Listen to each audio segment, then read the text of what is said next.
اللہ تعالیٰ قرآن میں فرماتا ہے یا ایھا الذین آمنوا کلوا من طیبات ما رزقناکم، اے ایمان والو کھاؤ ہماری دی ہوئی پاکیزہ رزق میں سے، واشکروا للہ، اور اللہ کا شکر ادا کرو، اللہ کا احسان مانو، ان کنتم ایاہ تعبدون، اگر تم اسی کی عبادت کرتے ہو۔ پروردگار عالم نے دنیا میں بے شمار چیزیں پیدا فرمائی،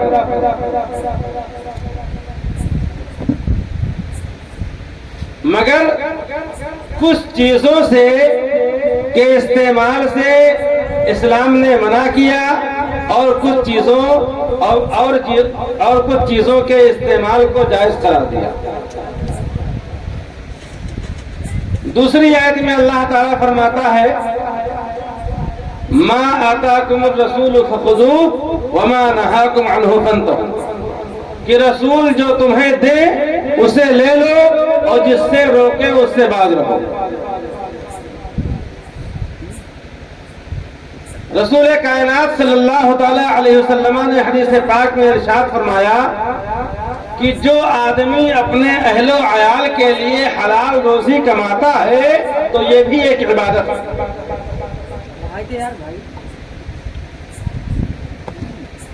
ایک اور حدیث پاک ہے کہ رسول کائنات صلی اللہ تعالی علیہ وسلم نے ارشاد فرمایا کہ اس کھانے سے بہتر کوئی کھانا نہیں جو آدمی اپنے ہاتھوں کی کمائی سے حاصل کرے۔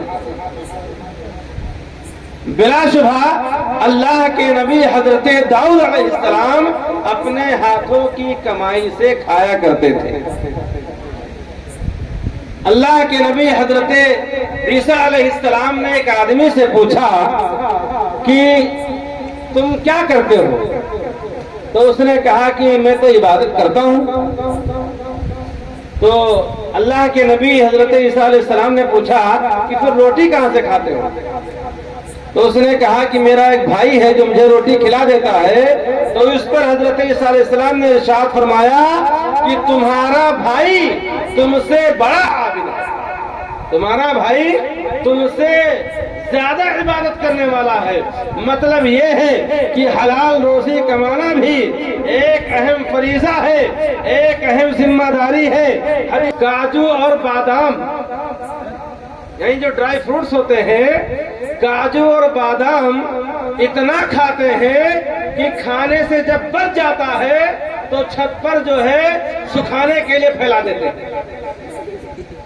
ہم نے سوچا یا اللہ کہ 700 800 900 1000 روپے کلو ڈرائی فروٹس آدمی جو ہے 100 گرام 50 گرام 200 گرام لے کے آتا ہے، کھا کے ختم کر دیتا ہے، یہ کتنے مالدار ہیں۔ تو جب اس کی ہم نے تحقیق کی تو پتا چلا کہ یہ وہ لوگ ہیں جو بمبئی کی دنیا میں بڑے بڑے سیٹھوں کے یہاں مزدوری کرتے ہیں، کام کرتے ہیں، اور ہر ہفتے 2-4 کلو کا مال کر دیتے ہیں۔ ظاہر سی بات ہے 2 کنٹل مال گودام میں رکھا ہے، 4 کلو نکال لیا، کیا خبر۔ اس لیے میرے بھائی، بہت سارے لوگ کہتے ہیں کہ ڈرائیونگ میں بہت پیسہ ہے۔ ارے بھائی پیسہ ہے، لیکن ان کا حال یہ ہے ڈرائیوروں کا کہ تیل کی چوری بہت کرتے ہیں۔ کرتے ہیں کہ نہیں کرتے؟ تیل کی چوری بہت کرتے ہیں۔ ذرا بتاؤ ایسا کام کرنے سے کیا فائدہ؟ راتوں رات تم ٹرک چلاتے ہو، راتوں رات تم محنت کرتے ہو، مزدوری کرتے ہو، مگر اس کے باوجود حرام کا 20,000 آپ نے حلال کا کمایا، 5,000 حرام کا کمایا، اسی میں شامل کر لیا تو گویا کہ سب ایک ہو گئے۔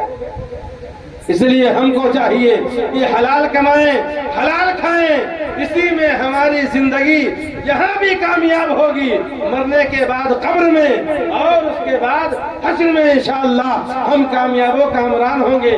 ایک بات میں بتاؤں کہ حرام کمائی سے کتنا بڑا نقصان ہے۔ مورخین نے لکھا ہے کہ کوفہ میں مستجاب الدعوات لوگوں کی ایک جماعت رہا کرتی تھی۔ کوفہ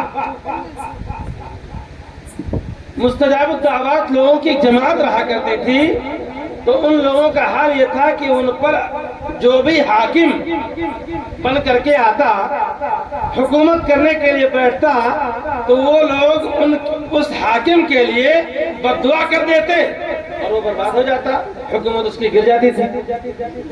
چنانچہ مورخین نے لکھا ہے کہ جب حجاج ظالم کا تسلط کوفہ پر ہوا تو حکومت قائم کرنے کے بعد اس نے ایک دعوت کی تقریب رکھی اور ان لوگوں کی دعوت کی، خصوصی طور پر ان لوگوں کو بلایا جو مستجاب الدعوات تھے، جو بھی دعا کرتے تھے اللہ کے بارگاہ میں قبول ہو جایا کرتے تھے۔ تو جب وہ لوگ اس کے یہاں کھانے کے لیے آئے اور کھانا کھا لیے، کھانا کھانے کے بعد حجاج نے کہا کہ میں ان لوگوں کی بد دعا سے بچ گیا۔ کیا کہا؟ کہ میں ان لوگوں کی بد دعا سے بچ گیا اس لیے کہ ان لوگوں نے حرام مال کھا لیا۔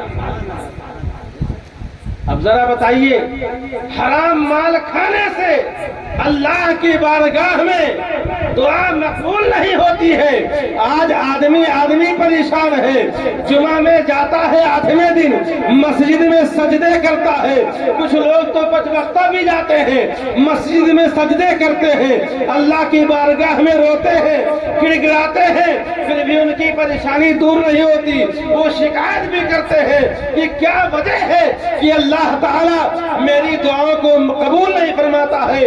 یاد رکھو مسلمانوں، حدیث پاک کا مفہوم ہے کہ جب آدمی کے جسم میں آدمی جس وقت دعا کرتا ہے، اللہ کی بارگاہ میں روتا ہے، گڑ گڑاتا ہے، اس کا حال یہ ہوتا ہے کہ اس کے بدن پر جو کپڑا ہوتا ہے وہ حرام کمائی کا ہوتا ہے، اس کے جسم میں جو کھانا ہوتا ہے وہ حرام کمائی کا ہوتا ہے، وہ جس جگہ بیٹھتا اٹھتا ہے وہ حرام جگہ ہوتی ہے۔